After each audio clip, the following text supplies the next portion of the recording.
explanation in the history of explanations. Okay, that is like you did. Okay, if you give me a minute, I can explain. I doubt it. Can I try? Please? This had better be good. Really good. Like the best explanation in the history of explanations. Fuck.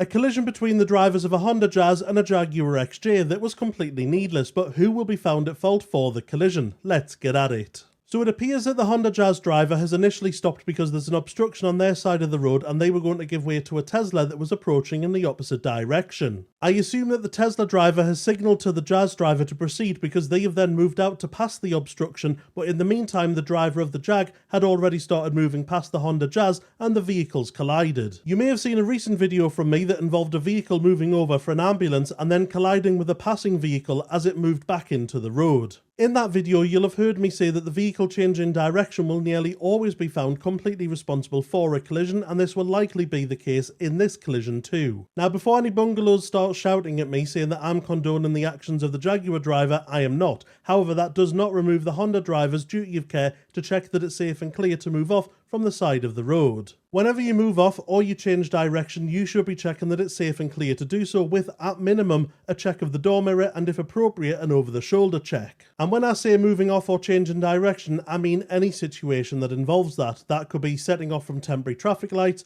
changing lanes on a motorway, turning into a side road, moving past an obstruction, or moving off from the side of the road. As an example, if you turn right into a side road and collide with a vehicle that shouldn't be overtaking you but is, that will likely be equal responsibility. Most other situations where the car is changing direction, it will be the car changing direction that's at fault completely. As the Honda driver started moving off from the side of the road, the Jaguar was well established in passing them. Before moving off, they should have checked it was safe and clear to do that, and that's why they will likely be taking liability in this case. You could potentially try to do a 50-50 offer. If I was handling the claim for the Honda driver, I would punt a 50-50 offer on the basis that the actions of the Jaguar driver were unreasonable. However, the chances of that offer being accepted are slim to none. The benefit of a 50-50 offer would be to purely try and reduce the claim spend by paying for 50% of the Jaguar's repairs rather than 100% of them. If I was handling the claim for the Jaguar driver, I certainly wouldn't be accepting any split settlement offers. I would be sharply rejecting that with a nice rebuttal and a strong letter in response. Sometimes these offers can be accepted if you word your argument well and the opponent claim handler isn't as well versed as you are in making those arguments.